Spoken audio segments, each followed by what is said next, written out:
What if the bride you waited 7 years for wasn't the woman who walked through your door? What if the love of your life was drowned in silence, replaced by a traitor hiding behind her face? This isn't fiction. It's the tragic, thrilling tale of Akpan and Emme, a story of betrayal, vengeance, and justice. Welcome to my channel. Please subscribe for more interesting stories. In the land of Oku lived a man named Akpan, deeply in love with a girl named Emme, a radiant beauty from Ibibio, the finest of her company. Eager to marry her, Akpan paid a hefty dowry, as was the custom. But the times were cruel. If a marriage failed, women could be sold as slaves because dowries couldn't be refunded.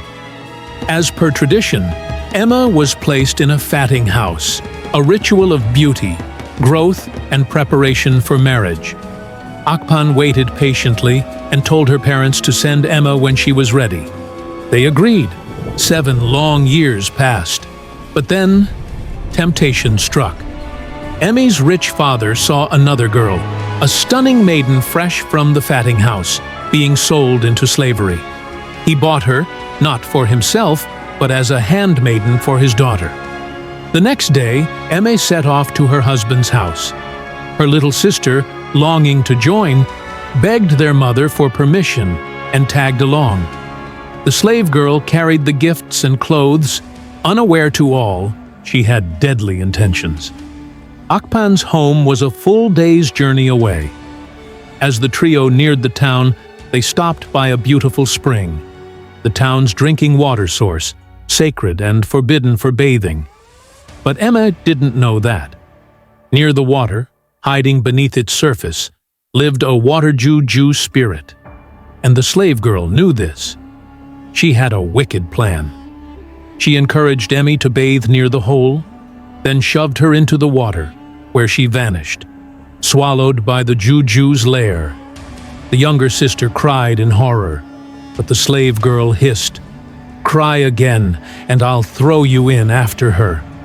She threatened the child into silence. Then she wiped herself clean, put on Emme's things, and walked into Akpan's house, pretending to be the bride. Akpan was stunned. This woman, she wasn't as beautiful as he remembered. But 7 years is a long time, and appearances fade, he thought. When guests arrived to celebrate, they were shocked. "This is the woman you paid so much for?" they asked. Akpan couldn't answer. Meanwhile, the little sister suffered in silence. The slave girl was cruel. She burned her, beat her, starved her, and made her carry the heaviest pots to the spring. One day, near the spring, the little girl wept, calling out into the void, "Emme, please help me." And Emme heard her. From beneath the water, she pleaded with the water juju to let her go. He agreed, but only if she promised to return. She rose from the spring, shimmering with sunlight on her skin. She helped her sister with the pot, then disappeared back into the water. But someone saw everything. A hunter, hiding nearby, was amazed. He ran back and told Akpan what he'd seen. A woman too beautiful to describe had emerged from the spring, and she must be the real Emme. Akpan's heart pounded. He had to see for himself. The next morning, he hid with the hunter. When Emme emerged, he knew at once. This was his true bride. Desperate to free her, Akpan sought the advice of an old woman who served the water juju with sacred offerings.